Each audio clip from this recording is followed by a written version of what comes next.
Happy Tuesday. Here is your weekly update for the week of March 5th through the 12th. We had 87 new listings come on the market.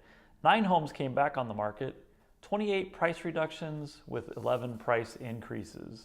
There are 171 pending homes currently. 79 of those were on the market for 7 days or less, 26 for 8 to 15 days, 13 for 16 to 30 days, 9 for 31 to 45 days, and 44 of those homes were on the market for more than 45 days. 60 closed sales this last week. 25 of those were on the market for 7 days or less, 4 for 8 to 15 days, 11 for 16 to 30 days, 3 for 31 to 45 days, and 17 were on the market for more than 45 days. 29 of those closed sales sold for less than 100% of their original list price. 10 sold at 100% and 21 sold above 100%. So we've sort of come back to that equilibrium again.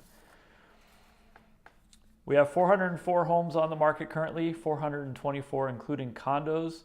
Probably the biggest changes that we saw this last week was the unchanged active inventory stayed relatively consistent. We picked up a few homes, 87 new listings compared to 74 last week, and we saw fewer price reductions this last week.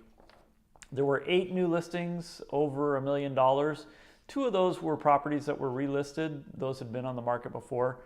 7 pendings over $1 million and 2 closed sales over $1 million. It was a little interesting because between 250 and 350 this week was the most active pending price range, but for closed sales, 300 to 400 was more active. So that was a little bit interesting. At the end of the month, actually the beginning of the following month, the Northwest Multiple Listing Service puts out their statistical information, and I wanted to share some of this with you just real quick. So last year at this time, we had 365 homes on the market, 374 including condos. So we have more inventory today than we had last year.